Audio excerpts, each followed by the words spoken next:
All right, peace and love, peace and love. Welcome to the Mystics of the 40th parallel, 40th degree of latitude. We're back, we're forward. Here to share some more, And we got very positive feedback from the first episode.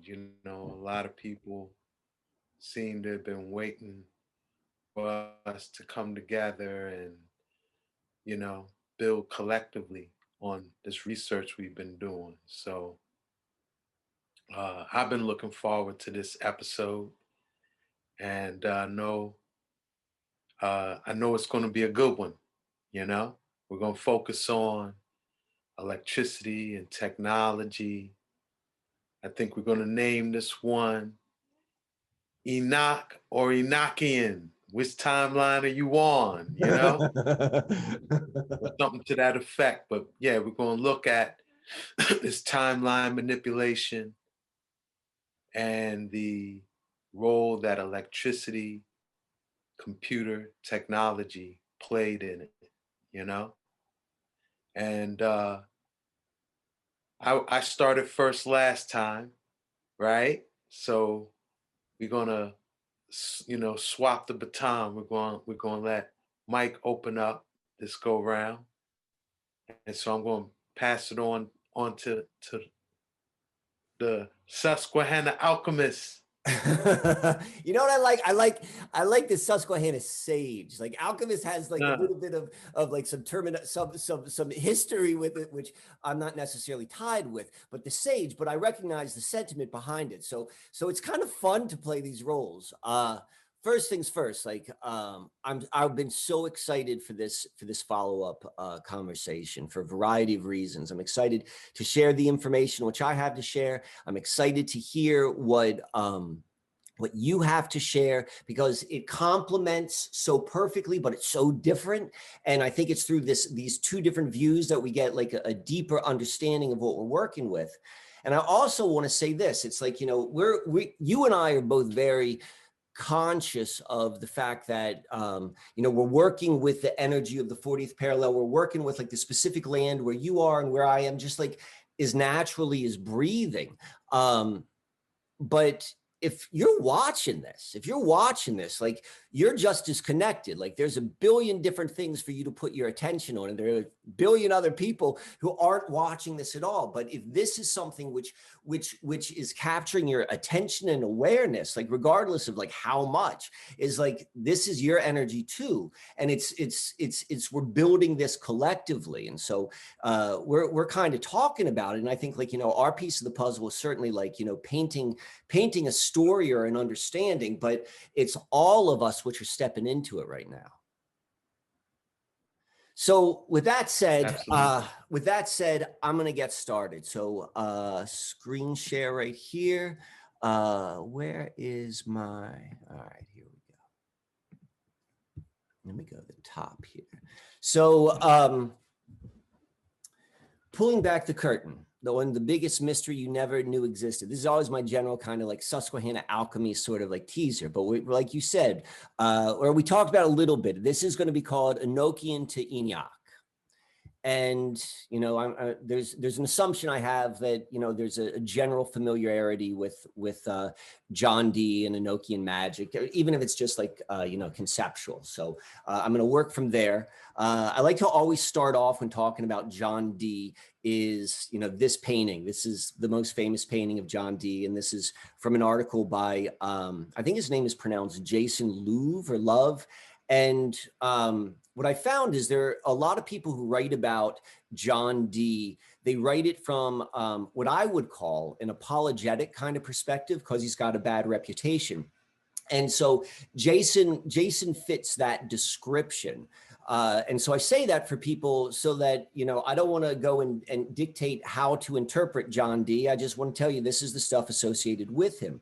I've listened to a lot of Jason's work. I've not read any of his books, but it's really interesting if you want to get more into this character, because this character has played such a large role in our reality right now. So Now I'd like to switch a little bit to my artwork. I made this years ago. We got John D right here conjuring up in his Enochian circle. We got John von Neumann telling us that, or thinking yesterday's science is today's technology. We got the first AI robot, the first AI robot to get a global citizenship. And she's telling everyone this is Dr. D practicing his Enochian magic before Eniac, the first computer. That's what we got back here. So that's a fun way to start. And here's a gentleman which we're going to be talking about, John D. And just to give you an idea of his time frame, or at least, the time we're told that he lived, throughout the majority of his life was in the 1500s, born in 1527, died in 1608. So now I want to go on to just like the key bullet points which the John D Society lists about John D. Like it's not a really in-depth website, but I think it's pointing to a lot of stuff. But anyway, it says here, this John D Society, our primary, and this is a British-based organization. This is not an American organization. Our primary purpose is to produce a standard edition of the published and unpublished works of Elizabethan England's greatest polymath, antiquarian, and magus, Dr. John Dee, to make available to students of Renaissance philosophy and Dee's Enochian magical system a coherent database of primary source material for their researches. So this is coming from that sort of perspective. And they list on their front page, they give 14 key things about him. And so this organization, which is positioning itself as like kind of the primary spokesperson for John Dee, this is what they see as the 14 points they want to go publicly, demonstrate as who this individual is. So the first thing is, he's the visionary of the British Empire. British Empire is like, that's globalism. That's where globalism began. That was, I'm not saying the British Empire is a good thing. I'm saying the British Empire is the best at wanting to build an empire that, at least in the history we're told, has ever done. All empires want to have as big of an empire as they can, and they got the biggest. And so this began with John Dee. This is where this vision, and particularly the term, and we know how important naming something is. This is where it began. This is something which is very important. He's the first to apply Euclid geometry to navigation. He trained the great navigators. He developed the maps, and he chartered the northeast and now northwest passages. So like California and the East Coast. We talked a little bit about the East Coast. This guy is the guy who said, this is where you're going. This is where you're going. He was able to do things no one before ever did.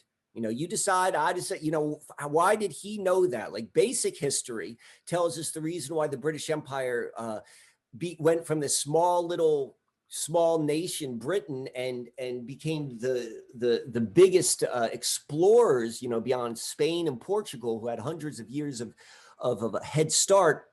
They say it's because of all of his navigational training to these guys. He didn't go to these places, but he somehow knew where to tell them to go. This is also important. This is where we get the Enochian magic. His angel he was an angel conjurer with the sidekick Edward Kelly. And, most people are probably familiar with the story. They used an obsidian stone, which came from Mesoamerica. All right. So he's working through that time. He's whatever that may mean. Like this is part of the story. And this is where they got their Enochian magic, or at least where it was transmitted, or at least this is where the story they're telling us it was transmitted. So what is key, though, to better understand John Dee is the reason why this man needed Edward Kelly is because of the type of quality of the mind necessary to practice scrying, which is what Kelly did. He was able to gaze into this obsidian stone and see it. And John Dee couldn't see it. So he's like, I got to get this other guy to help me. So the reason why the other guy could help him is because his mind was wired. I'm going to use planetary archetypes. His mind was very Neptunian. He was able to use the imagination. He was able to see and unfocus like what he thinks anything is and receive. versus John Dee, whose mind was very Saturnian. It was so structured that even the conscious wanting to release or relax that structure, that mental structure, he was unable to. We're going to tie Dee to computers in a moment, but the reason why I want to point this out is particularly original computers, they're all based upon the binary system, zeros and ones. You know, that's basically most computers right now. This is a binary mind. That's what John Dee had. When we think about computers, we think about how they're structured, how their decision-making trees go. It's they're always either or. And John Dee was that as well. And it was so much to the fact that he was unable to release it to scry. So this is another key point I want to say. He's the founder. Remember, this is coming from this John Dee association or organization. He's the founder of the Rosicrucian order. So I know, and you know, he's not the founder of the Rosicrucians. He's the founder of the Rosicrucian order. So if we could look at this nowadays, part of Rosicrucianism is it's meant to be very, very confusing for a variety of reasons in a variety of ways. And so right now, like I could think of like 5 or 6 different official or Rosicrucian organizations. AMORC is the biggest one and the best known one, but they're not the only one. You know, the Rosicrucian organization that owns the pyramids in Bucks County, it's totally different Rosicrucians. And they're like, no, we're the Rosicrucians. Those guys aren't the Rosicrucians, we are.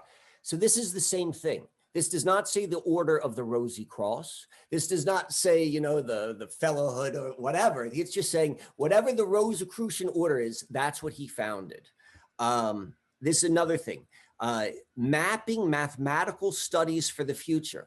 I don't even know what the hell that means. Like, you know, mapping mathematical studies, but I think that is a clue or an indication of the applied technology, which we now understand with computers. But this guy, like in the same way what he did with navigation, he was doing with mathematics.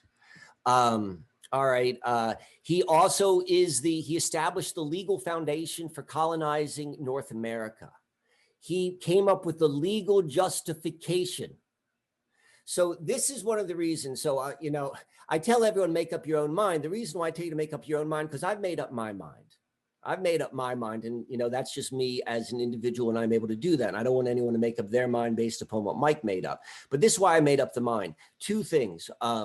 Enochian magic and the justification and even the dream of building an empire, they're both based upon the same thing, and that is domination. It's domination. And that is fundamentally against what I consciously align with. I align with freedom and sovereignty. And so because of that, like no matter like all of these apologetic stories, and again, you come up with your own opinion, but like I just don't, there's no way around it for me. So I'm saying that, so that's kind of where I come from with my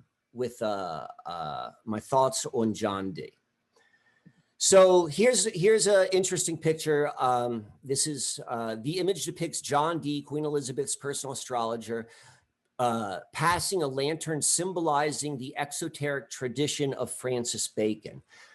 And so these guys are, we went from Dee starting and dreaming up the British Empire, and Bacon was the guy who then put that plan in motion. He was he began the execution of it. And I find it very interesting that they do it over this open grave.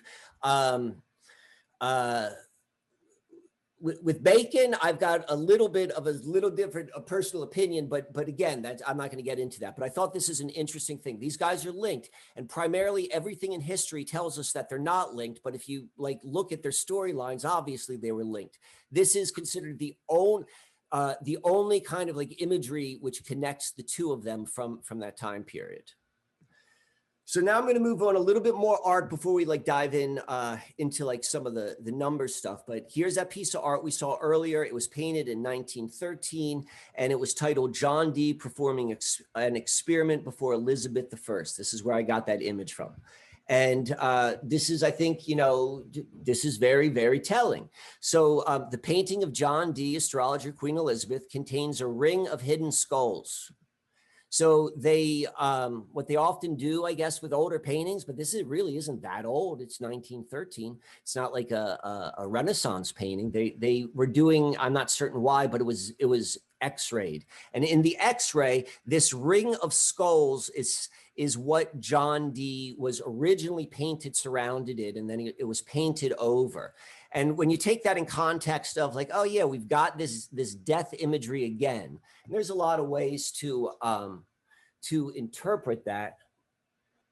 So we're back now. So we've got that recurring death imagery. All right, death, rebirth. It could be read that way too. It could be read a lot of different ways.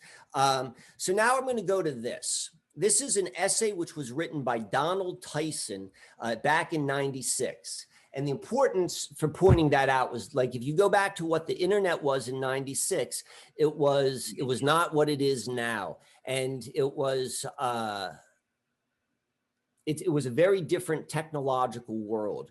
So the reason I say that is he does not, Donald Tyson does not take into account technology in this article, but I think everything what she's saying is, particularly after what has unfolded since he has written this, that is very applicable when we're looking at our technology.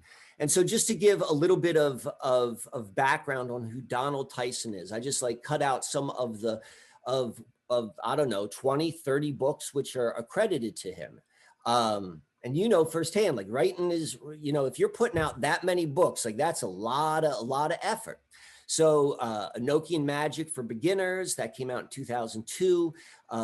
Familiar Spirits, a practical guide for witches and magicians. A magician's workbook, practicing rituals of the Western tradition. The 13 Gates of the Necrochronomonic, I can never pronounce that, but you know what I mean. And then the 4th book of occult philosophy. Like this guy is an expert, is my point. I'm not supporting him. I'm not saying anything other than the fact that this guy is at least well-versed, probably well-versed in most people as it relates to John Dee. And so this article, so he begins it, were John Dee's Enochian keys of magic. So these are the actual working elements of the Enochian magical system, intended to unleash violent occult forces that will hurl us into another age, AKA, you know, the apocalypse, the end of an age, the birth of a new age, what we're seeing being really at least forced down our throats right now. So I want to read a couple key points. It was Dee's plan to use the complex system of magic communicated by the angels, so the angels which he received this information from, to advance the expansionist policies of the sovereign Queen Elizabeth I. So he's like, his original plan to use this was so he could take over the world. And they did. And they did take over the world. So you decide for yourself whether or not they're linked, but you know, proof's in the pudding, in my opinion. Dee hoped to control the hostile potentates of Europe by commanding the tutelatory spirits. I expand that from the potentates of Europe, and I'm saying the whole wide world. And so this is what Enochian magic does. It puts into bondage the tutelatory spirits on the earth spirits. Whereas rivers are just one type of earth spirit, but I would say a very, very significant one. And hopefully another day we could talk more about the earth spirits, but this is laying it out from an expert. This is what John Dee's about.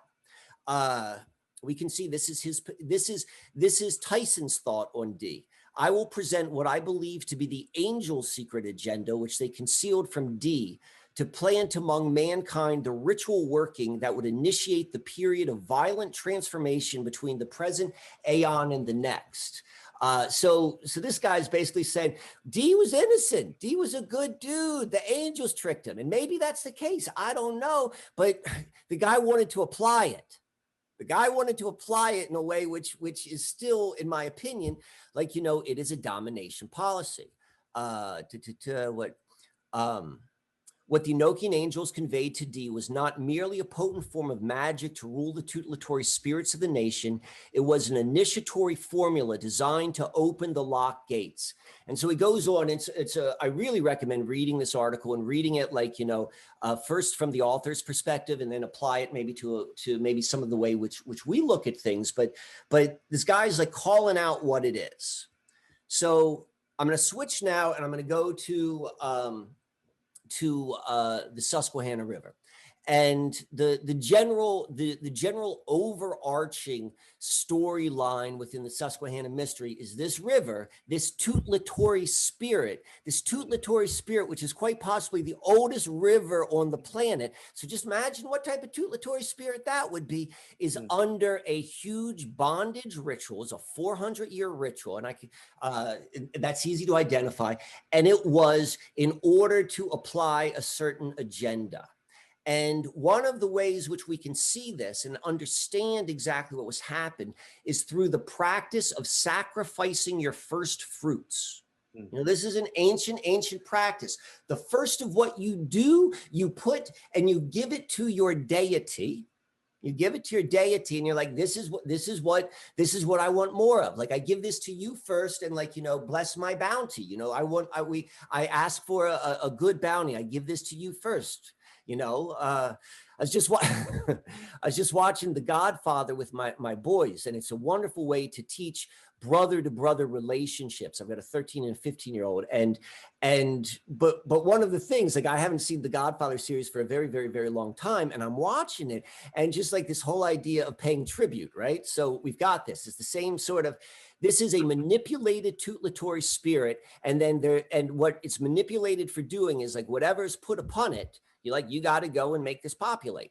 You got to do it. I'm going to make you, I've made an offer you can't refuse. So we've got the first fruits right here. We talked a little bit last time. This is where Jamestown is. This is the birth of the British Empire. This is where it actually came into physical establishment from the dreams or the vision within Dee's mind to the early touches in the British Isles to nope, this is our first permanent colony.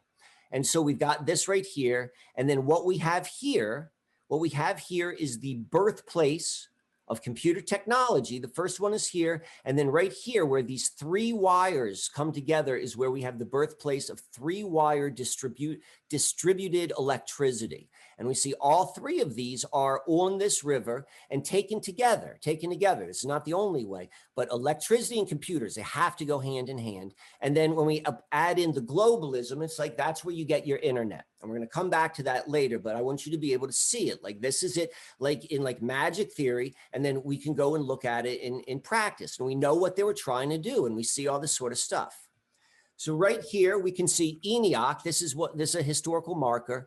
The electrical numerical integrator and computer was invented by Presper Eckert and John Mauchly. It was built here in the University of Pennsylvania in 1946. No, it was built in 1945, but they told us about it in 46. But nonetheless, we are connected directly to Philadelphia.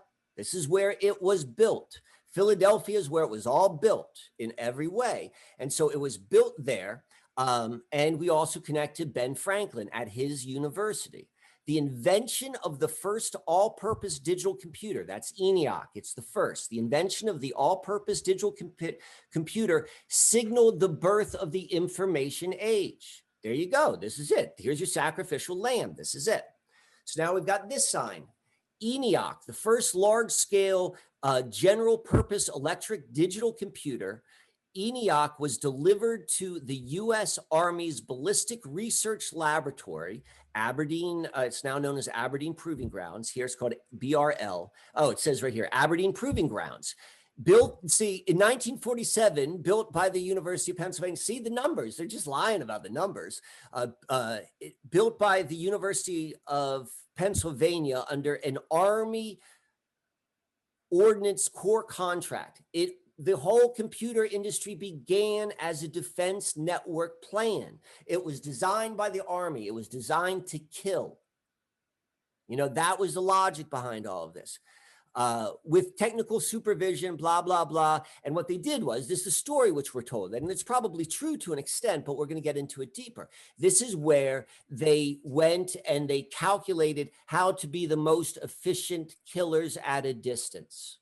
That's what it is, you know. And so this happened in Aberdeen. So actually, it was built in 45, announced in 46, and delivered in 47. That's what's happened.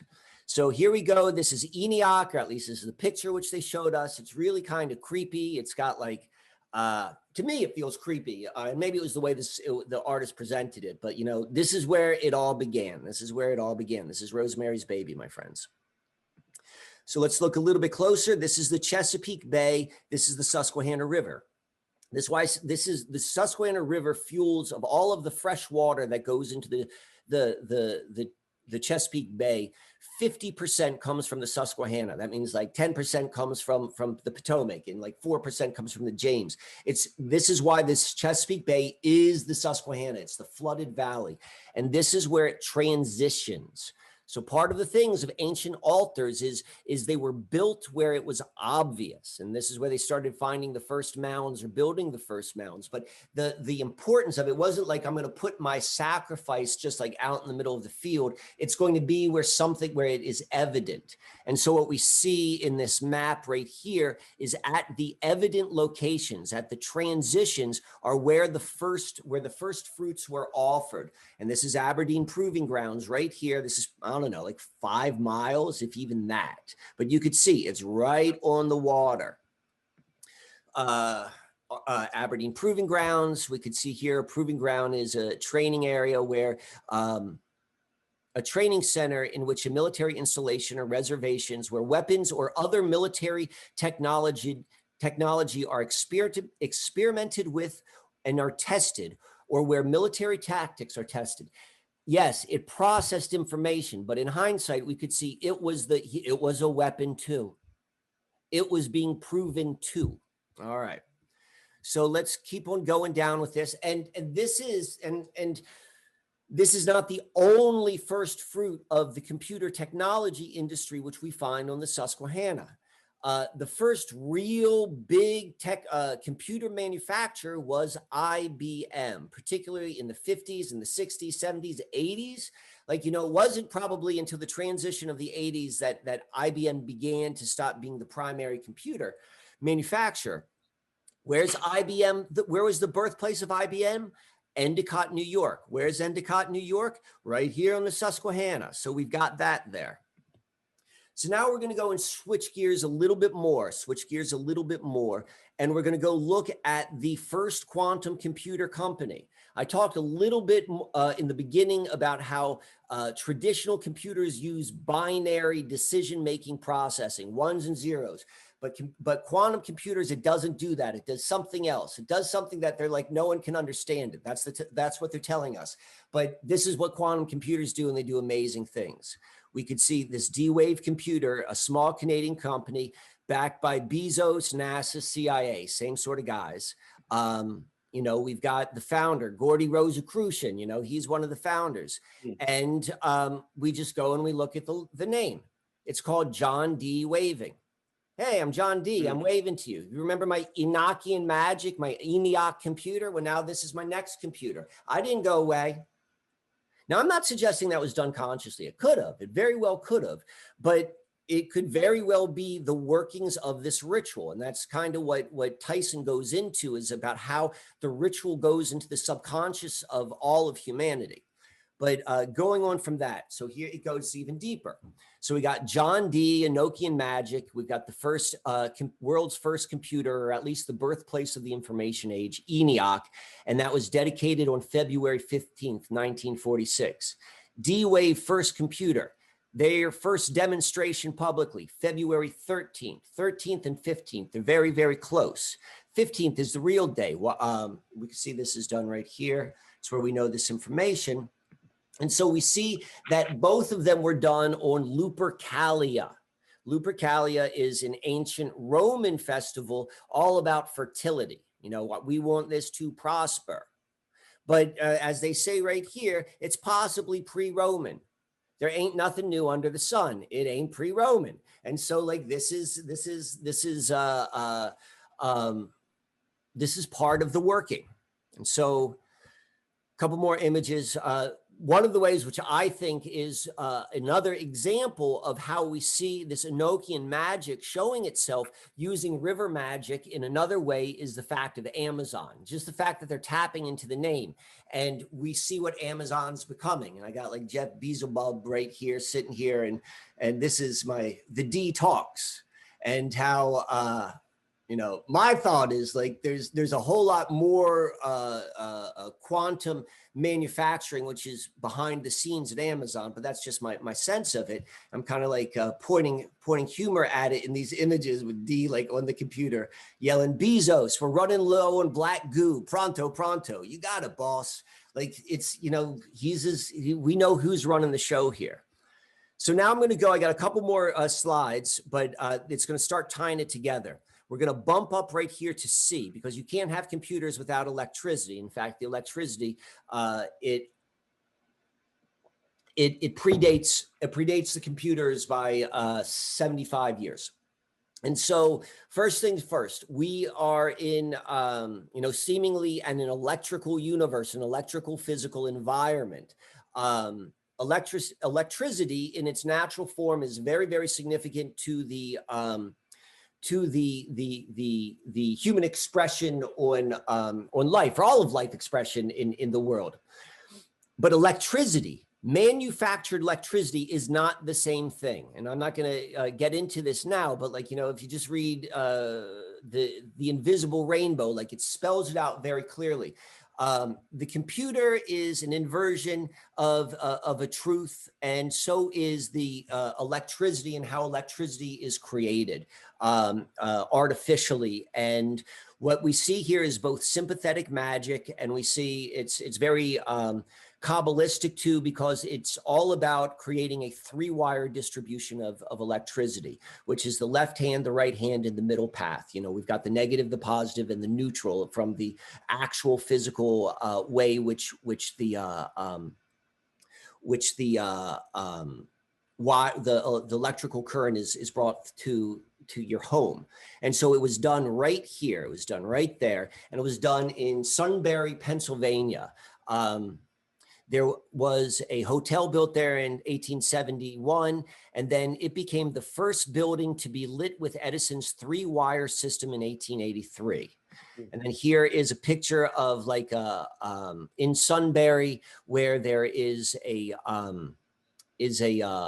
marker saying that this is the first this was Edison's first electrification project anywhere. And it was in Sunbury, PA. So they got it marked there. We also got to point out, Edison was an occultist. He was, you know, a member of the Theosophical Society. In 1882, you know, when did this happen right here? This was 1883. So the year before he turned on his first distribution of electricity, you know, it's on the records here that in October 1882, Master K.H. wrote to AP Senate that Edison was a good deal protected by M. You know, you make of it what you want, but I'm just saying, like, this guy is deep, deep in it. And so here we have right here, this is a close-up of it. This is the North Branch. This is the West Branch. This is where Sunbury is. Used to be known as, we talked about this a little bit last week or 2 weeks ago. This is Shamokin. This is a key. This has always been a significant location. And this is where they went and they go and they built that. And I also want to point out the fact that, well, Edison, like, you know, what do we know about Edison now? Edison is GE, General Electric. Edison, he was a huge businessman. He was a very, very successful businessman. And he formed 3 or 4 of his companies. You know, this was one of his companies right here. And it became the Edison General Electric. And then once he partnered with JP Morgan, it became General Electric. I find this very interesting right here. Edison General Electric and Thomson Hudson merged to become the General Electric Company. That became in 1892. And the first president was Charles Coffin. And, you know, so again, we're getting this kind of like death imagery. We see it over and over and over again. So let's kind of like I want to go and combine those three, as I talked about in the beginning: the globalism, electricity, and computers. And the most obvious outer world expression of that is the internet. And the internet story is like, you know, it was invented, it came up through ARPANET of the Department of Defense. Remember, this is all computers, always began from the Defense Department, always began from a consciousness, which is about where it's, you know, no matter how you justify it, you're killing human beings. That's what this is where this is coming from in the most, you know, no esoteric way. That's the mindset and the heart space of these individuals. So, so it starts with ARPANET, and this is fantastic. So the guys who came up with the idea, these computer scientists, for what would become the internet, the real driver of this Linklater, he was the head of the behavioral sciences and command and control programs at the department, the Defense Department's Advanced Research Projects Agency. So I want to be very clear with this. So the internet was invented by computer scientists, but he ran a behavioral science arm of the Defense Department. What was the purpose from the beginning? Like the story they tell us, the internet was done for communication. I'm like, there's that part, that there's the physical part, but they knew what it was for. You know, you go see all of the In the Minds of Men. I think that's a documentary. Like, you know, all of the technocracy. They always knew it was for behavioral control. They told us from the very beginning it was called the net and the web. Those are things to catch you with. What were they going to catch? Your behavior. Look at what's going on right now with, like, you know, the addictiveness of all of the social media. It was designed from the get-go. How can we weaponize capturing your behavior? So I've got a couple more, 5 more slides, and then we're almost done. We're on the home stretch here.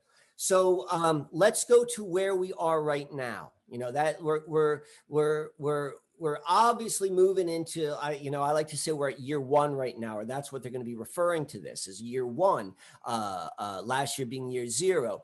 And on the technology front, which is evidently like very, very important, that's where this is where all of this is going. You know, we talk about the blockchain and the blockchain technology and blockchain.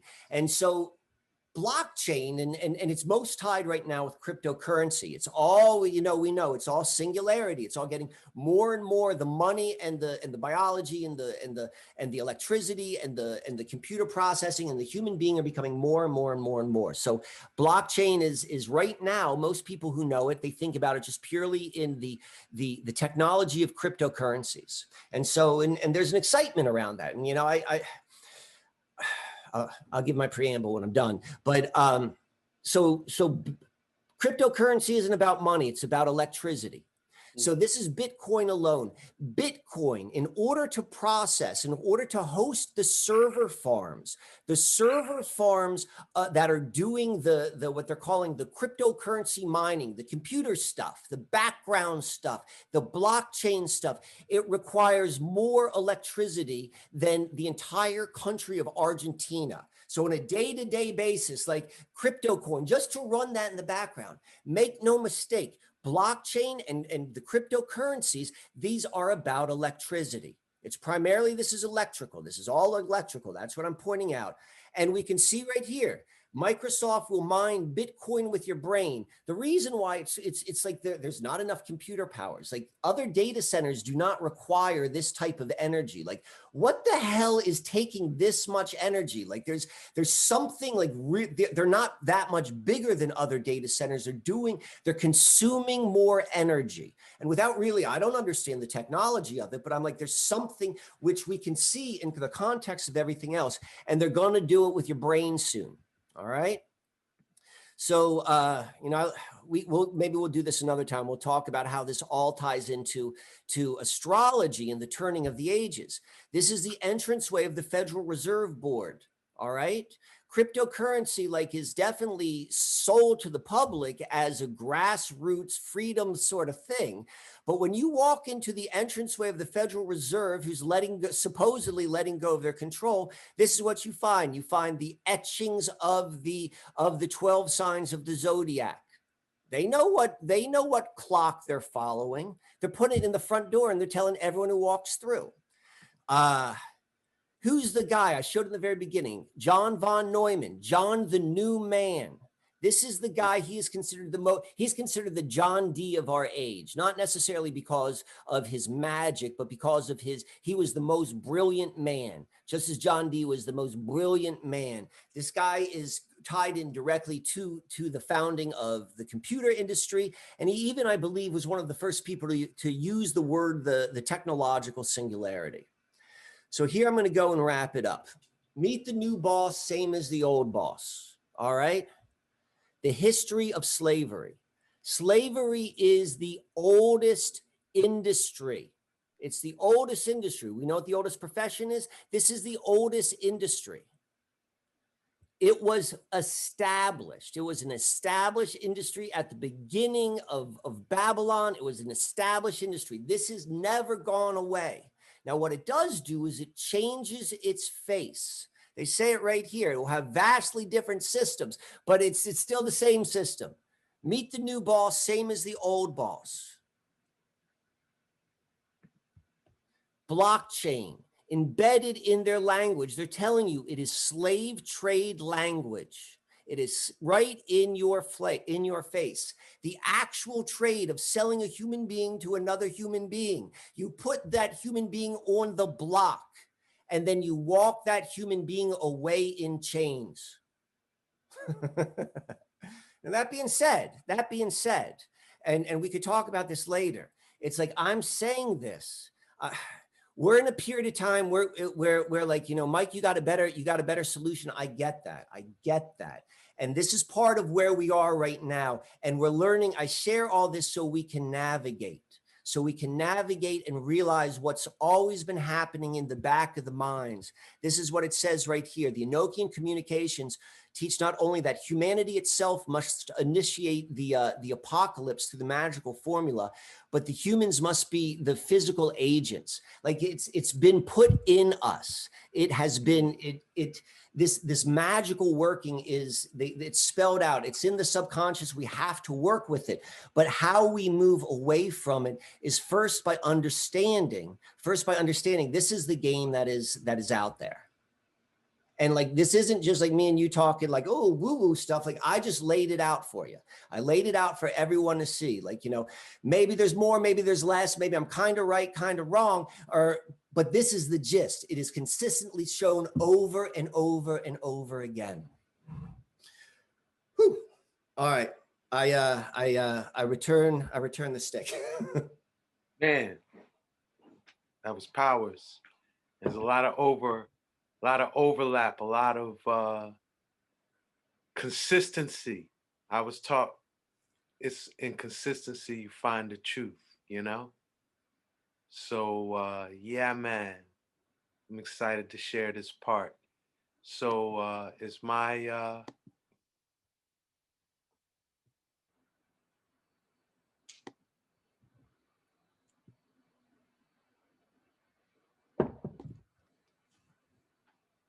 all right, so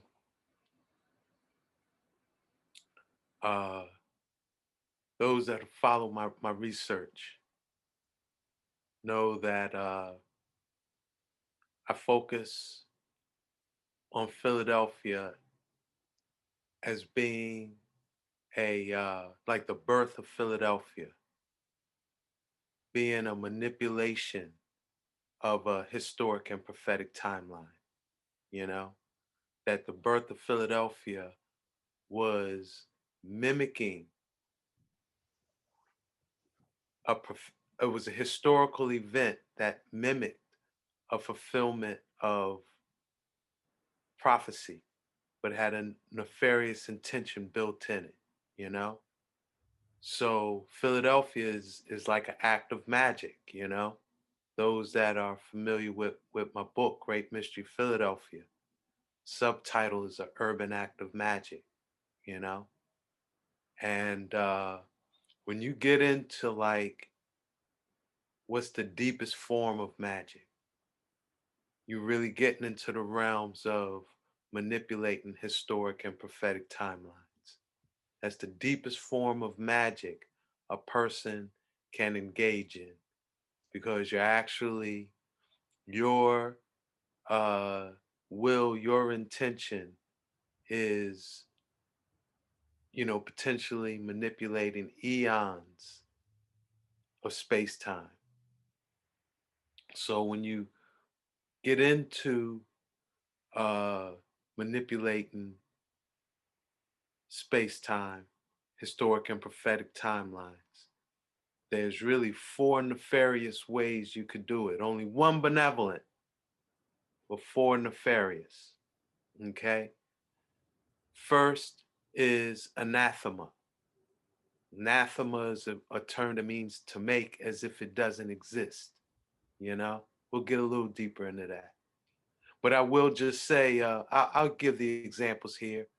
An example of anathema was what was done to the book of Enoch in what we would say medieval times, where after certain Roman councils and edicts, uh, church leaders said the book of Enoch was a false teaching that had to be made as if it never existed, right? So to make something anathema, not only do you destroy it, but all references to it. So that is the foundation of what we would call apocrypha, the hidden text of church, uh, you know, Christian church. Not only was the book of Enoch made anathema, but any other book of the prophets that made reference to the book of Enoch, those were made those were, made as if they never existed as well. So that's one way.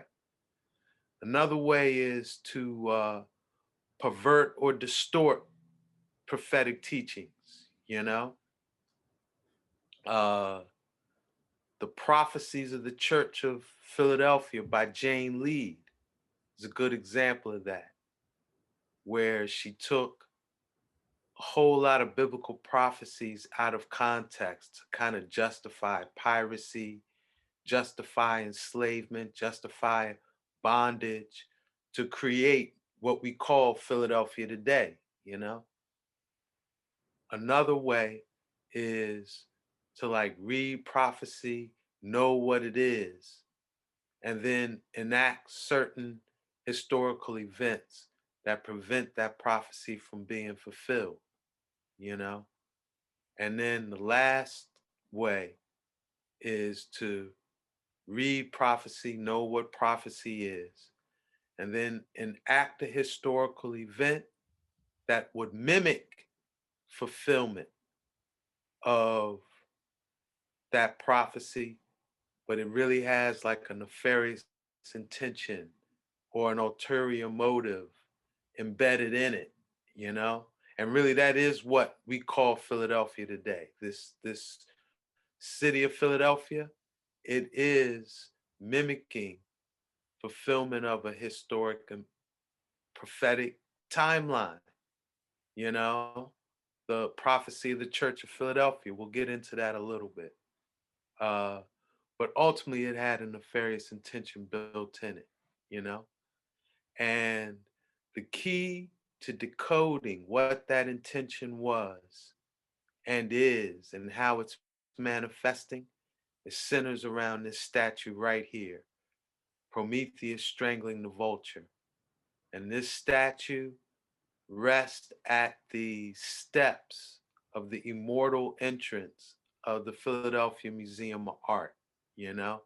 So this statue has an amazingly significant position within like the uh, museum without walls we call Philadelphia, you know, and really overstanding Prometheus's role in Greek mythology, Prometheus's role in history. It explains a lot as far as all of the phenomena we see related to Philadelphia around timeline manipulation.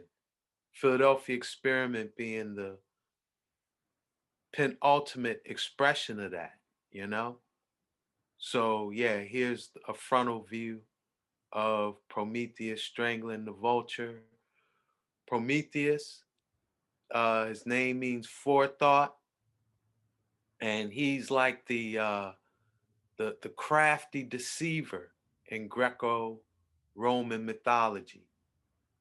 He his superpower was that he was able to foresee the future, and he would use his foresight or foreawareness of the future to manipulate the present for self-willed intention. Okay, and Prometheus is considered a Nephilim, a fallen angel, a Titan. Okay, and in the clash of the Titans, he was able, the Titans were defeated and banished to the underworld, but he was able to foresee their defeat and surrendered to the Olympian gods and kind of sided with them, such that once the Titans were defeated, he was able to escape that judgment and remained on the surface of planet Earth. Okay. But even though he feigned his alliance with the Olympians, he was still down with his original team, the Titans. And he gave electric fire to humanity, knowing their use of it would open up the gates of hell, freeing his fellow Titans once again. Okay? So when he did that, just to explain the whole vulture piece, the Olympian ruler Zeus, to punish Prometheus, he bound him to the rock of eternal torment in the Caucasus Mountains and set a vulture to come and eat out his liver every day. But because it was a rock of eternal torment, his liver would grow back so that the vulture could come back and just keep repeating it every day. And ultimately, Hercules did free Prometheus from the rock of eternal torment, thus enabling what we see here, Prometheus strangling strangling the vulture, or strangling his punisher, you know? So this Prometheus story is intimately tied in to Ben Franklin. Number one, Ben Franklin is depicted as a Herculean god of Philadelphia. Okay. I'm not going to get all deep into that this go round. That might be, for a next discussion, but it is tied in to Ben Franklin receiving electricity in exchange for opening the gates of hell. Okay. And so let's look. All right, I want y'all to see this statue, okay, where this statue is in direct alignment with Prometheus strangling the vulture. And here's the key to Ben Franklin's relationship to Prometheus. Because if you notice in this panel, all the other colonialists are headed in one direction, and everything associated with them is agricultural. It's about farm and land production in some way or another. If you study who these historic figures are, again, I'm not going to get all into that. There's only two people looking counter to where this uh, agrarian wave is moving. One is Ben Franklin, who you see centered. The other is Michael Muhlenberg, who is in the background. You can't really see him. He's the one, two, he's the third. He's right behind the third person on the left, and he's holding a book. So Muhlenberg and Franklin are only two looking back. Muhlenberg's place in history is the priest who turned soldier or pastor who turned soldier. But he spent time in Europe, more than likely studying occult teachings. And he's the one who gave Ben Franklin the keys to opening the gates of hell. And again, he did it in exchange for Prometheus giving Franklin electric fire. Okay? So historically, there are two Prometheuses. Okay? One, and I'm going to use the Egyptian or the Kemetic names. These Prometheuses are known by several cultures by several names. I'm going to use the Egyptian or the Kemetic names so that they can be easily researched. Okay? But the most ancient Prometheus, we would say, is Ptah Seker. Okay? Ptah Seker, who ended the golden age of Asar. When you study Prometheus, they say his first manipulation of a historic timeline was that he ended the golden age of Bacchus in Greek mythology, you know, the god of agriculture, crops, and wine, you know. Uh, Bacchus or Sar, they are the ones who I guess we would say biblically established the Edenic timeline, the natural timeline that you know, we knew we weren't we knew not we were naked.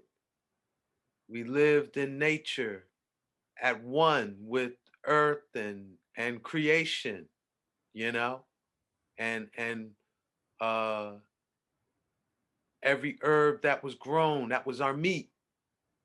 You know, it was an Edenic way of living.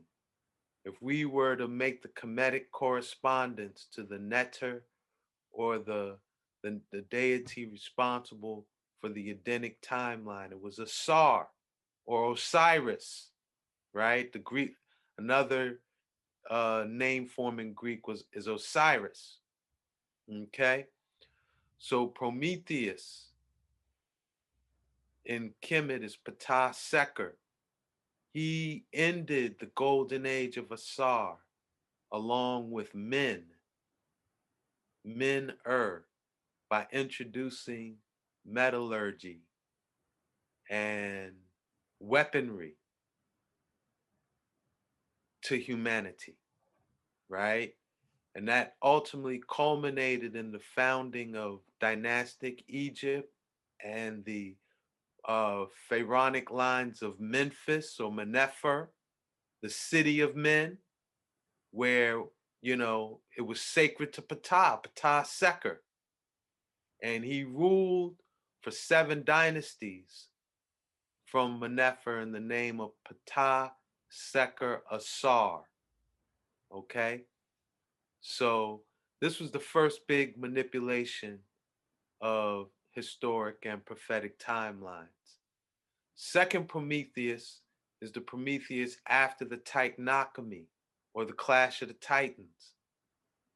Historically, the Clash of the Titans are what we know of as the first and second intermediate periods, right?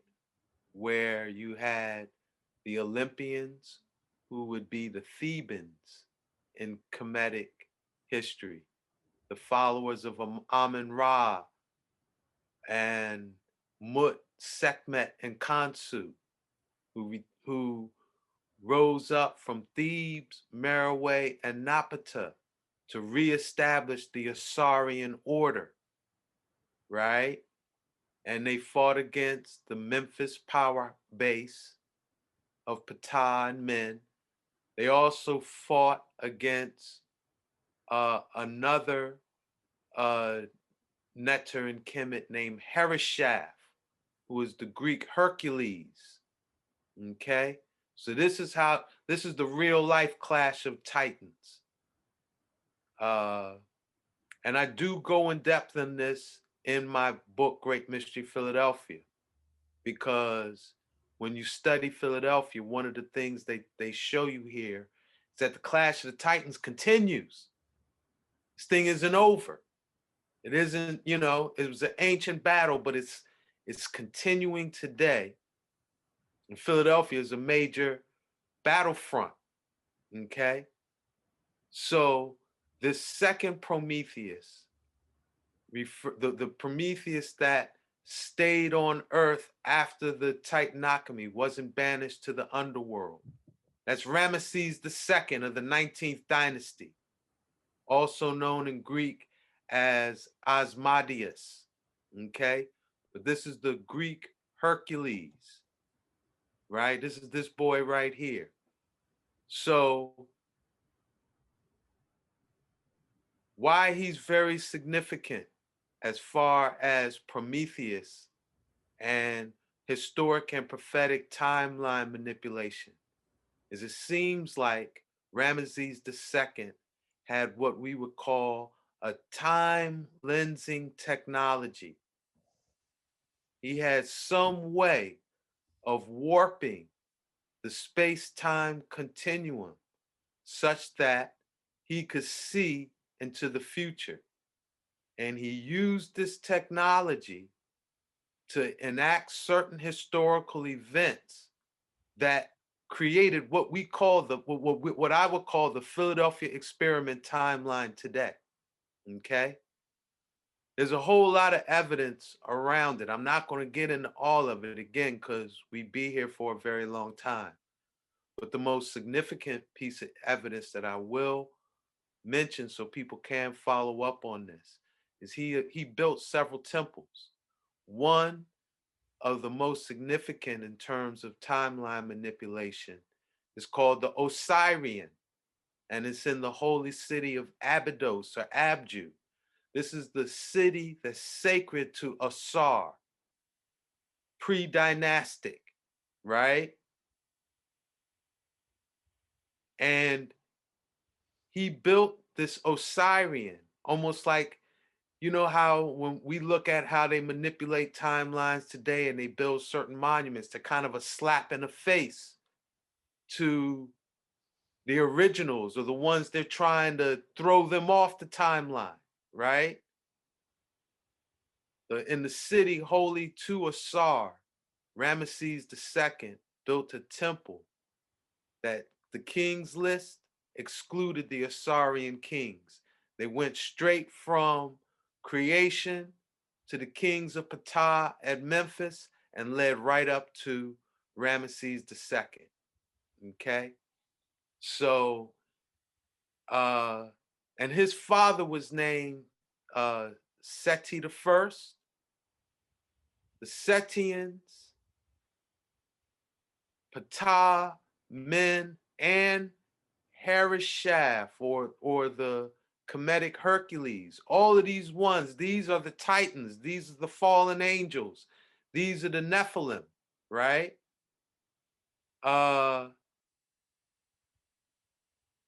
Seti the First, Ramesses II, they built the Assyrian, all with the intention of rewriting their past to say that the gods of Ptah and Men were the first divine kings of earth, right?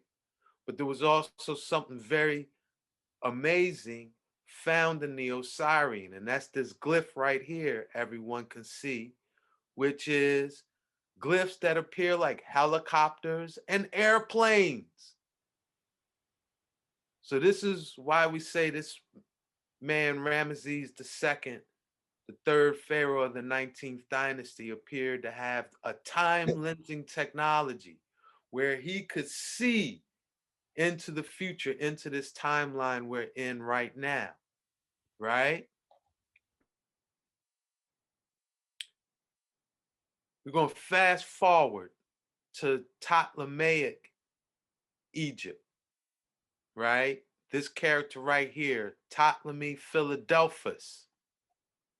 It seems there's evidence that kind of points to the probability that the time lensing technology that Ramesses II had got passed on to this guy, Ptolemy Philadelphus, and that he used it in this building right here, which he made in Macedonian Greece, called Pharaoh's Lighthouse.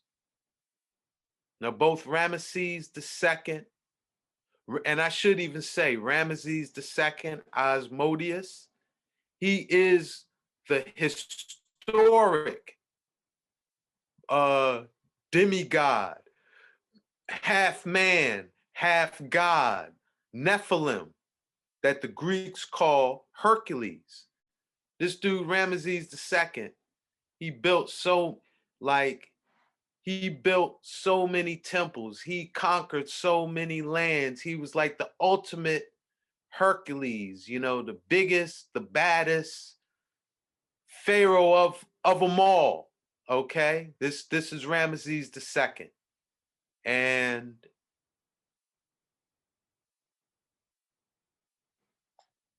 this guy, Ptolemy Philadelphus, he was Herculean. He was a Herculean pharaoh as well. As a matter of fact, he patterned his life after Ramesses II. Okay, and more than likely, in this Pharaoh's lighthouse, he had that same time lensing technology and did a lot of things that will, and I'll even be more specific, and acted a lot of historical events that put us on what we would call the Philadelphia experiment timeline. Specifically, even the city, Philadelphia, it's named after this guy. The Church of Philadelphia, the prophecy of the Church of Philadelphia in Revelations was a manipulation of this guy, okay? Ptolemy Philadelphus founded the University of Alexandria and the Library of Alexandria, okay? Very, very important, okay? Philadelphia, I should even mention his name, where it comes from. Philadelphia means lover of the same womb, okay? And so we think it means brotherly love, sisterly affection, like, you know, brotherhood and sisterhood. No. This dude married his own sister, okay? Arsinoe II, he married his own sister, and they together became deified. Let me find it. Deified as the Theo-Adelphi, or sibling gods. Okay? So when we find in Revelations the prophecy of the Church of Philadelphia, where this is an example of remember we said there's 4 nefarious ways of manipulating historic and prophetic timelines. And one was to just straight out pervert or distort the prophecy, right? Here's a prime example of that, where in the prophecies of Revelations, which were originally Enochian prophecies. Okay? These were originally Enoch. Revelations is a summation of Enoch's prophecy. And that, like that Enochian timeline, that's probably another discussion. I'm not even going to really get into the real Edenic Enochian timeline today, because we're gonna keep that in the chamber for a next reasoning, right?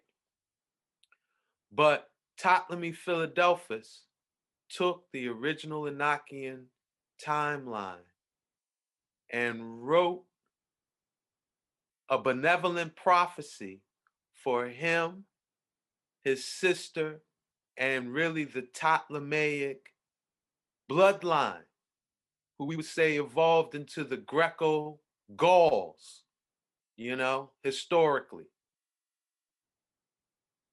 He wrote them in to receive the benevolent prophecy of Enoch in what we know of today as the prophecy of the Church of Philadelphia, where there's 7 churches that receive a prophecy. 6 of the churches, all of those 6 happen to be historical enemies of Ptolemy Philadelphus. They receive judgment. They receive a critical, harsh judgment for their prophecy. And there's one church that receives a benevolent prophecy that they're even going to be saved on Judgment Day. And that's the Church of Philadelphia. Okay? So here's the root of that. But it also, again, with this time lensing and peering into the future, Ptolemy Philadelphus seemed to set historic events in motion that culminated in a group of people we would call the Dauphins, okay? Those in Philadelphia know there's Dauphin Street. Pennsylvania has a Dauphin County, right? These Dauphins refer back to they were like a Herculean secret order, for lack of a better word, that existed throughout medieval, we'll say Roman and medieval Europe, okay? And who comes out of this order? Ben Franklin. When you look at the Franklin coat of arms, you see the Dolphin. University of Pennsylvania, you see the Dolphin, right? On their crest. So here you have a man, Ben Franklin, who is, again, is the Herculean god of Philadelphia. We'll talk about that again. That's another one in the chamber. But he comes in the image of Ptolemy Philadelphus, expanding Greco-Gaul dominion by establishing universities and libraries. Okay? And again, just like Hercules, one of the feats of Hercules, right? Like, in Greek mythology, they say Hercules had 12 feats, right? Like he had to slay a lion, clean some shit up by moving a river, did a whole bunch of things, right? But then his 13th labor, he sired 300 women. He spawning 300 nations, right? And another thing Hercules did was went and freed Prometheus from the vulture, okay? So here we have Ben Franklin again, opening up the gates of hell, freeing the fellow Titans that then free Prometheus so that he could strangle the vulture and Ben Franklin's reward for doing that was receiving electric fire from Prometheus. Okay, so here's Ben Franklin as the thinker opening the gates of hell. Again, I'm sure many that are watching this have seen my research on Ben Franklin and the gates of hell. I do have videos up on that, but again, that might be something we research, penetrate again as mystics from the 40th parallel, you know. But here it is, here's the gates of hell on the Ben Franklin Parkway. And Ben Franklin is the thinker opening them. Why, again, would Ben Franklin open the gate to hell? To free the Titans from their inner earth imprisonment. And this aligns with you were talking about John D opening up some gates, right? So where there's consistency is where you find the truth, right? And Ben Franklin receiving electric fire from Prometheus is what we know of as Ben Franklin's Philadelphia experiment. Okay? So now we do have to say Ben Franklin's Philadelphia experiment, right, is born out of William Penn's holy experiment. Remember, I might have mentioned this on the last episode. I did, where the birth of Philadelphia, again, the birth itself was an attempt to manipulate historic and prophetic timelines, where William Penn, under the kind of mystic guidance of the Rosy Cross order, embodied in Johann Kelp, they came to the 40th parallel, looking for the lost tribes of Israel, kind of to stack the deck. They found the people where that Enochian, Edenic, original prophecy said, yo, these is the people that going to be blessed on Judgment Day. At this place, they came here to attempting to steal that prophetic birthright. And that's embodied in William Penn's holy experiment. And this is William Penn's prayer. It's embodied on City Hall, right? Where essentially, hey, if I can get along with if I could create a colony where the gathered churches of London and the indigenous of the land I colonize, if we can live together in oneness, may my colony be saved on Judgment Day. Okay? So again, it was probably time lensing and studying of the book of Enoch that empowered John D with the vision to set the Rosicrucian order on this mission. Okay? And while I'm here, I will mention this too before I forget, because I wanted to tie in something you were talking about with the Enochian magic, just to clarify. Who is the Enochian angel they're praying to for this? It's Samyaza, okay, the fallen angel who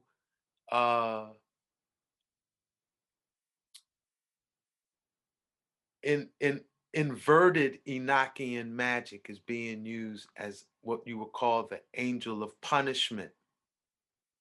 And how does he manifest in our reality today? Samyaza is Uncle Sam.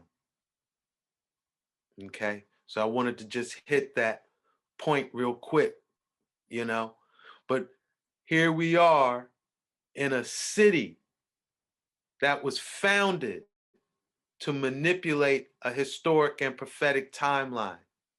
So it's not coincidence that the technology for manipulating the space-time continuum will be born out of here, okay? And all of this is memorialized in the Franklin Institute of Science and Technology. All the keys to decoding this mystery are in here, between here and the Museum of University of Pennsylvania, right? But most of us think the Philadelphia experiment started in 1943 with the USS Eldridge, right? But no, Ben Franklin started the Philadelphia experiment. All of his experiments on electricity, he referred to as the Philadelphia experiment, okay? And these are what he started in about 1752, right?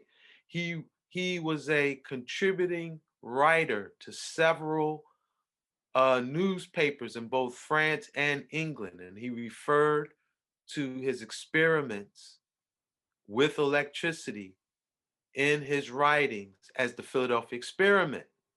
Okay, so that tells us there's three technologies tied in to what we call the Philadelphia experiment: electricity, excuse me, I don't know why my thing is on auto time, excuse me, electricity, the computer, and actually creating space-time portals, holes in the space-time continuum through which you could travel through using technology. All three of those things were discovered, invented here in Philadelphia. Okay. We said, hey, it starts in 1752 with Franklin's. He didn't discover electricity, excuse me. But what Franklin did was demonstrate that static electricity and lightning are the same phenomena. Okay. The next, and he also, I should mention, Franklin, the basic technology of circuitry and energy storage of you know, like battery energy storage, as well as, all right, so being able to generate an electric charge, store an electric charge, and conduct an electric charge in a circuit. These are the three key inventions Franklin is responsible for in his Philadelphia experiments, as well as demonstrating that lightning and static electricity are the same phenomena, okay? The image to the left down here, this is Franklin Square. Image up top is near Franklin Square, where Ben Franklin Bridge enters Philadelphia. And you see they got the iconic kites there, okay? Notice small children around Franklin as he's discovering this electricity. That ties into the Herculean dynamic of Franklin again, and you know why there's dead babies and women on the gates of hell, where Franklin is the thinker on top of the things he had to do to get the visions to discover this electricity, right? So now, University of Pennsylvania, I would say Eniac was completed early part of 1943, 1942. You mentioned like they be playing with the time. When was ENIAC invented? Yeah, my feeling is 1942, 1943. Why do we say that? Well, first off, they said ENIAC was being created in the war effort of World War II. Okay, World War II ended in 95, right? Am I right? I think so. So why would they invent Eniac the year after the war ended? Doesn't add up. They said it was invented to calculate the trajectory of missiles, right? But again, it wasn't deployed to the US Army until after the war. From 1992 to, I guess, 95, ENIAC was at the University of Pennsylvania. And folk who study the Philadelphia experiment of 1943 with the USS Eldridge says John von Neumann used ENIAC to calculate, to manipulate the calculations needed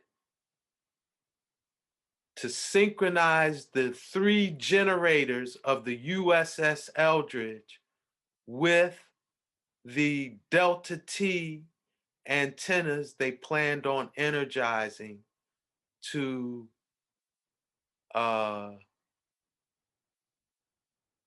blow these holes in the fabric of space-time, okay? And I will just I'm assuming everyone knows about this 1943 Philadelphia. I think I got some slides that'll let us go into it. But I want to point something out. What was at the what just happened to be at the University of Pennsylvania from 1927 up through John von Neumann's experiments and beyond, okay? University of Pennsylvania was one of the first institutions in the United States to engage in what we would call Egyptology and going to Egypt and doing excavations and bringing things back, okay? So in UPenn's mummy exhibit, the 2 features right here on the left, a statue of Ramesses II that is from the temple of Hereshaph or Hercules in the Nile Valley, okay? This is their largest and featured statue at the UPenn Museum. You also have a collection of mummies and sarcophagus at UPenn Museum. The most famous, the most celebrated, this sarcophagus of Ptah Seker Asar. Can't make this stuff up, man. You can't make this stuff up. So these things were here at the UPenn Museum where von Neumann was inventing ENIAC. One more important artifact at UPenn Museum. The 3rd largest natural crystal ball ever. There's only 2 larger real quartz crystal. There's only 2 larger than this. And this was made in dynastic China for an empress, for her to do scrying. Why do I bring this up? Remember, we said Ramesses II. We said there's 2 Prometheuses. Mm-hmm. One was Ptah Seker Asar, who ended the Golden Age, ended the Asarian Edenic Age. The other was Ramesses II, who was the Prometheus after the Clash of the Titans, the one who built the Osirian, the one who seemed to have some time lensing technology. I have a strong feeling that time lensing experiments were being conducted at UPenn, and it was a part of birthing ENIAC. And that, before they made it a official technology, which I think was done in Montauk, New York, right? Under what they call Operation Looking Glass. I think UPenn is where Operation Looking Glass jumped off using these ancient artifacts. And that von Neumann, beyond introducing the computer to Operation Looking Glass, was able to introduce electricity, high voltage electromagnetic fields to this technology. And that is the root of what they call the Philadelphia experiment, which was a catastrophic success. It occurred August 12th, 1943, right near what they call Tennecum Island, very close to Philadelphia International Airport today, you know? And it was catastrophic success because a lot of people did lose their lives. Uh, the movie Philadelphia Experiment, the two main characters, they suffered a lot. I actually had I'm gonna share this with you. I had the opportunity to meet Duncan Cameroon and Albelic, Hmm. the two survivors of the USS Eldridge that went public at a UFO conference in 1996 here in Philadelphia, put on by a man named Bob Urey. And Bob Urey was he's an African American, a black man, and way ahead of his time. He rented out the Philadelphia Convention Center and brought Al Bielek, Duncan Cameroon, Peter Moon, and the other guy, his name is escaping me, who was connected with writing the Montauk Project series. He had uh, just so many. What was Zachariah Stitchin was there? Hogan, the boy Hoagland, Richard Hoagland, who the Face on Mars man, Kathy O'Brien. If he had had that conference today in 2021, he'd be a scabillionaire, right? But in 1996, he was ahead of the curve. Mm-hmm. So he rented out the Philadelphia Convention Center and maybe 80 to 100 people came. But what that did was it made it a very personable event. And I actually got to have a sit down with Al Bielek and Duncan Cameron, and listen to them for hours about their experience on the USS Eldridge, you know? So, you know,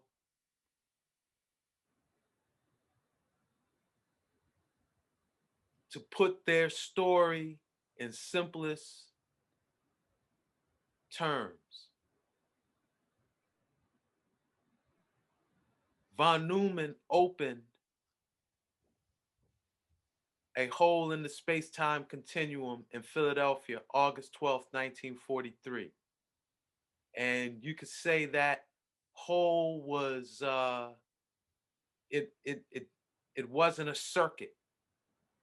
It didn't have a loop, and space-time, the space-time continuum is like cyclical or loop design, right? In nature. So they needed to loop this, they needed to put a loop, make it have a cycle, a circle structure to it. So they recreated the same experiment, but this time on Montauk Island, August 12th, 1983. And this created a 40 by 40 hole in the space-time continuum. Okay?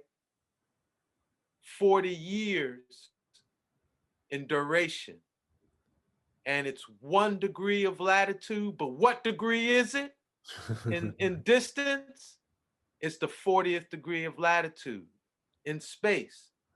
So, excuse me, yeah, in time, it was 40 years. In space, it's 1 degree. Philadelphia experiment occurred on the lower cusp of the 40th latitude.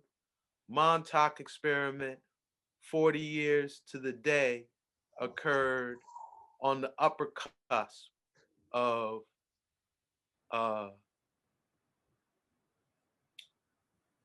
latitude.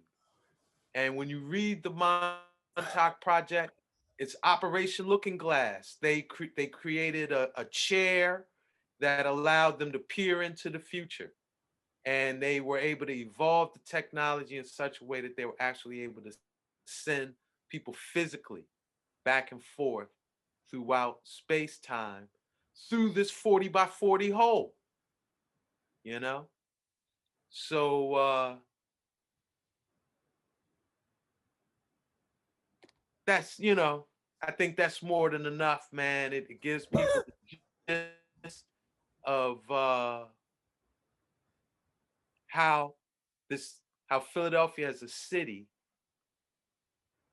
was a manipulation of a historic and prophetic timeline, thus making it not coincidental that the technology for manipulating historic and prophetic timelines was born out of here.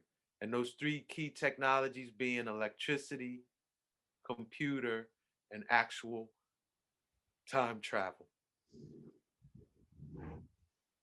Are you done? Yeah, I'm done, bro. Okay, We can open it up. Because I want to speak. We can open it up at this point. All right. Yeah. So the very first, wow, like, right? It's like, you know, that's the thing. I think both of us do this. Like, there's so much information. It's a long time to unpack. And so the things that are jumping off right now. So can you pull your presentation back up and go to the slide which had Ben Franklin and the children in the background, the painting. So it also had like the kite on it. Yes. All right.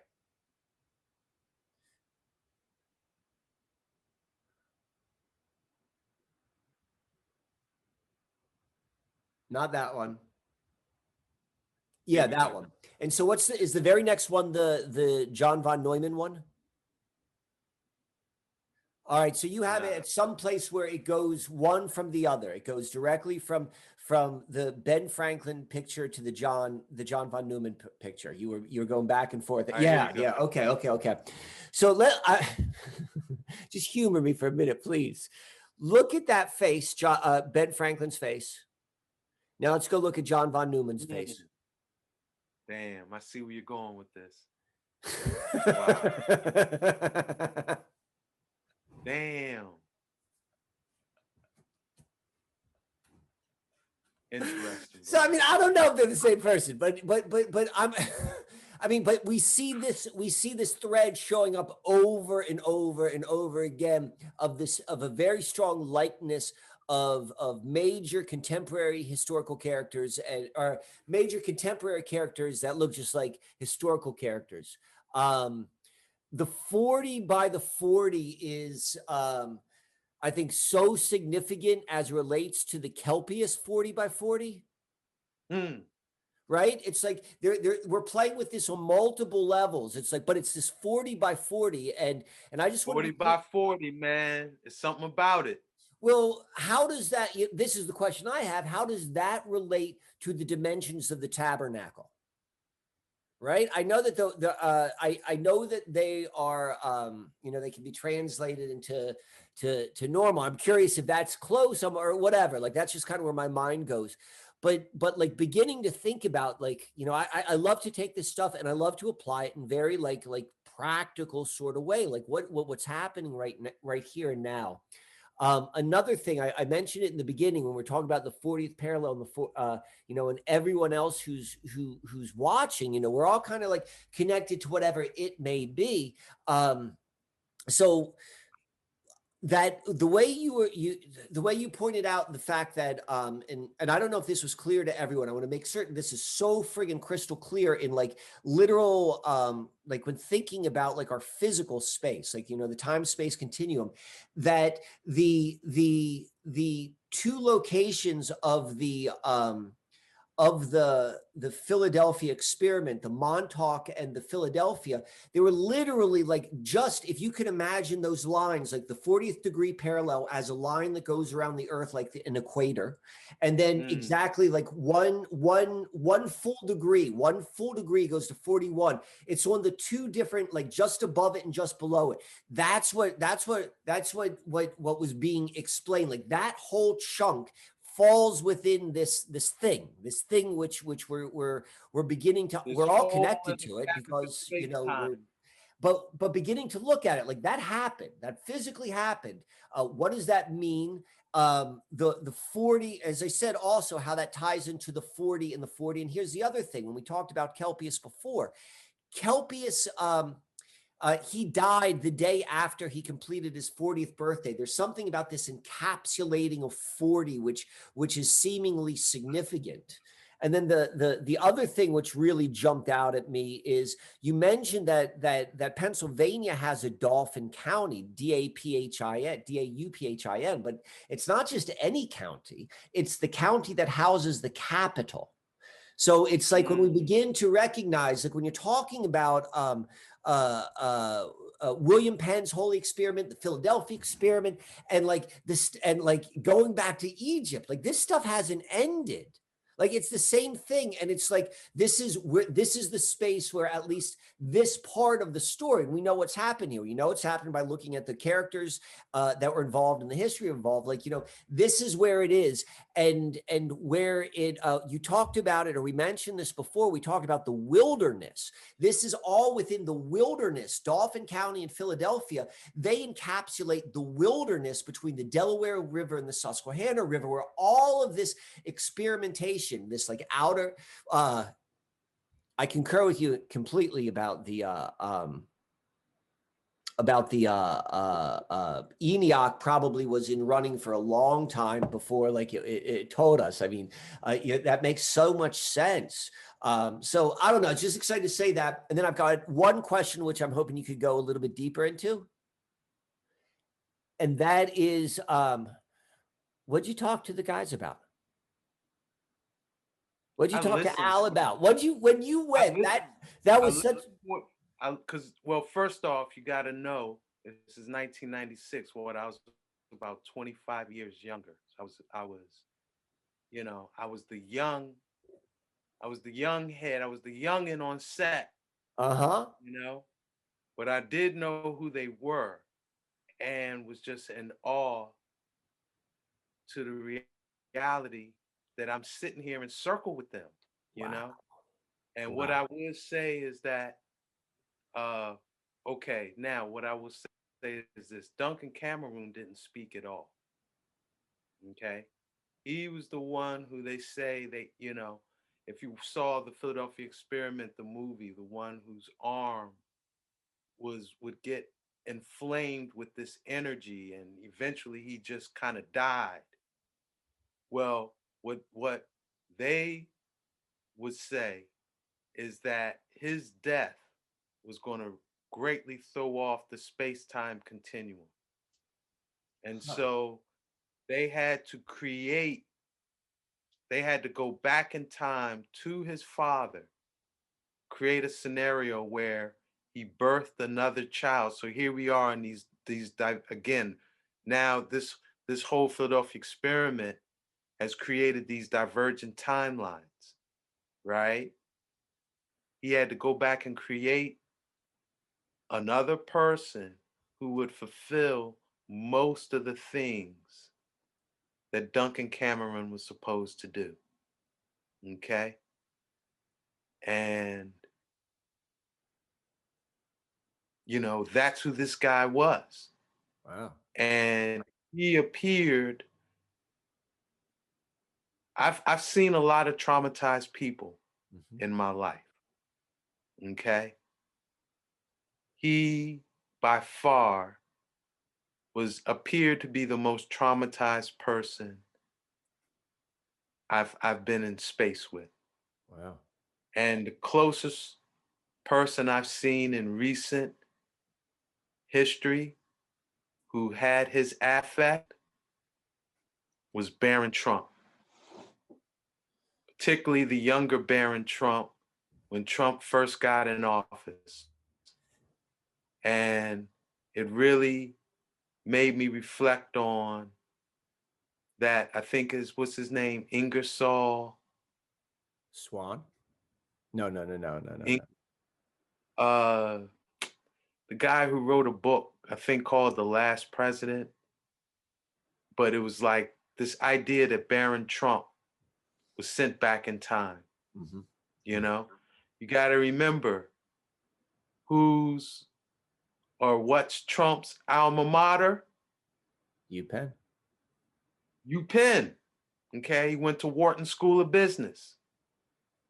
And whose uncle confiscated Tesla technology? Donald Trump,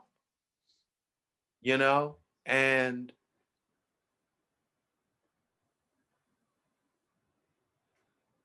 yeah, I would not be surprised if Barron Trump experienced space-time continuum breaks because the same affect he has was the same affect I saw in Duncan Cameron. So most of the talking was done by Albelic, and I think his name is Peter Moon, no, Preston Nichols. It was Preston Nichols, uh, the engineer from Montauk, who says he had these repressed memories that had came forward, and he was able to put together his involvement there at Montauk. These two did most of the talking, and yeah, they just recounted their experiences, with they said in the movie the base where they supposedly like rematerialized in the 80s, the base was kind of like supposed to be in the Southwest, but that the actual place was Montauk, you know. Uh, they talked about Delta T technology a lot. And the Delta T antenna being very important for opening these portals. Like that's the key, you know. Uh, yeah, that was really what they were talking about. Uh, wow, wow. I mean, the whole presentation, and particularly in context. Would you mind taking down the screen share so I can see your face big? I see your face. um, yeah, there we go. Yeah, that was there's a lot there, and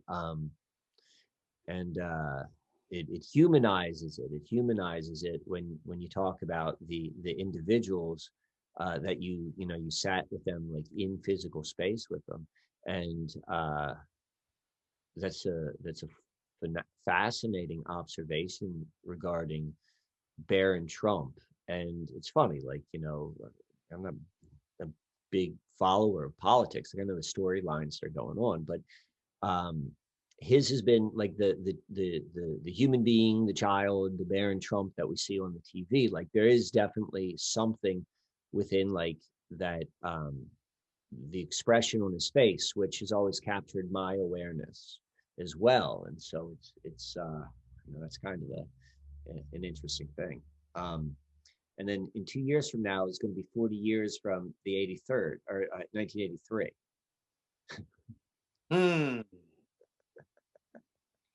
Yeah, and that's tied in with that D-Wave technology too. And Gordy Rose, I think he made a big prediction about 2023. What did he say? I don't know. If I remember correctly, he said by 2023,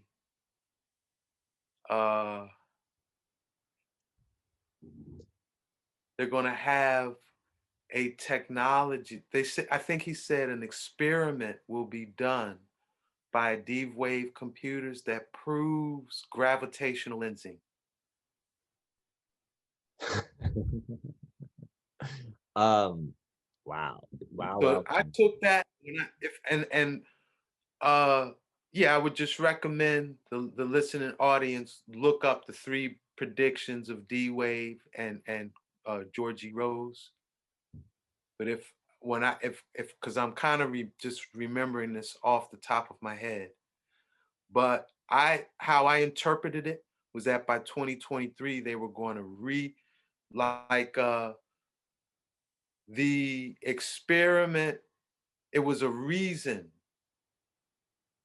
Philadelphia experiment occurred August 12th, 43, and Montauk occurred August 12th, 83. There was something, again, that tied in with the 40 years, but I even think there's something with the Earth's magnetic field that goes on August 12th. Yeah. So my feeling is August 12th, 2023, right, which again, it's 40 years after that. They're going to attempt to do an experiment with gravitational lensing and the D-Wave. You know, they time lensed with the Montauk and Philadelphia experiment. That's my feeling, because that's really what Montauk is all about: time lensing. You know, peering into the past and the present and the future. Right. So they're going to take a galactic and planetary in 23. And I don't know if you noticed this when I had up the text about the beginning of DARPANet. The very first plan they called it was the Intergalactic Internet, and I always thought that was strange. I'm like, why are they talking intergalactic? They haven't even built it in, supposedly they haven't even built it. Like, I always thought that was right. I'm like, it didn't make any sense. Like, so it's, but it makes, or a question I often like to ask when I bump up against something like that is, in what situation does this make sense? Right. Like, oh, it's because they already had it. This is what they're doing. Well, like, here's that situation. And so that makes a lot of sense. That's good stuff. So, man, this was fun. This was wild. I hope that a lot of and I hope that everyone else at home had as much fun and learned as much as I know I did. We're gonna keep on going with this, and it's gonna be, I think, a really interesting ride. Absolutely. Any final words? So, well, what are we going to talk about next? I guess that would be the Pisces new moon. I was wrong too. Last episode, I thought this was going to be the Aquarian full moon, but it actually fell in the Pisces cycle. So okay. We're at the Pisces, right? And we're going to be coming together, the Pisces new moon. What are we going to chop it up on, man? I mean, I was thinking a little bit about this, and you tell me, because we talked about a lot of heavy stuff. We talked about a lot of heavy stuff today. A lot of stuff which, if you're listening at home and you're like, well, what do I do? What timeline should I go on? What do I got? All this sort of thing. So I would like to talk something a little bit more empowering. I know that both of us kind of like work with different types of medicine, for lack of a better word. I do a lot of the stuff I like to talk about has to do with consciousness, and understanding how this is as much of a consciousness sort of thing. And I know you do a lot of your work with the minerals, and that's where a lot of your understanding of like how we can move through this and deal with the healing. Like you said, you've seen a lot of traumatic people or persons. I'm going to suggest there's not a single person walking this earth that is not in deep trauma just because of what life is like. We just think it's normal. And so part of like this becoming aware of everything around us, it's not just a watching it. It's like, well, what do we do? Like, how do we become empowered by it? Because I think that you know, there's a part of the story which you told is the manipulation of the timelines, of the prophetic timelines, and there's still benefic timelines or benefic potentialities which are lying in front of us right now. And so I'd like to talk about stuff like that. I'd like to talk about stuff which would make people feel like, okay, now that I understand that and where we are and what we're doing, this is like, these are different perspectives, ideas, techniques in which this is the time to move forward and create that good stuff. Well, we talked about the Eniacian timeline. Maybe we could get into the Enochian timeline. I would love that. I would love that. I think that would. And since it is the natural timeline and the Edenic timeline, maybe we could build in some of our awareness on the Susquehanna and the Lenape. Okay. Like, you know, what was their relationship to the natural timeline? How did they find themselves caught up in the Enochian? We'll see, but I'm with you. Yeah, because it's funny. More time, I make sure I have solution-driven, productive emotion producing content built in. But to keep this 40th parallel one, I mean this technology one, like, you know, within a decent time frame, relatively decent time frame. Yeah, I just had to focus on that, man. Yeah. Well, so we got to talk. Like, it's to me, like, I see this with a lot of my friends right now, just in general, like people who over the past year have become more conscious of the way the world works. They're like, oh, and that's depressing. But they're also just learning a truth. They're learning a truth. They were believing something that was not real about the way they thought the world really works. And there is undoubtedly an importance in knowing the truth. The truth will set you free. But like, the stuff can be overwhelming. And so, but we need to know it. So we do that. And then we go and like, well, how do I apply it? Because now I understand where I am. Now I can, okay, it's now, what do I do? So I think that's very important. I think it's very important that we talk about, like, the uncomfortable stuff as well as the good stuff. Yes. All right. Yeah. All right, bro. From one mystic to another on the 40th parallel, I salute you, bro. Keep doing your works. I salute you in return. Thank you very much. And everybody, we're going to see you in another 2 weeks. Thank you.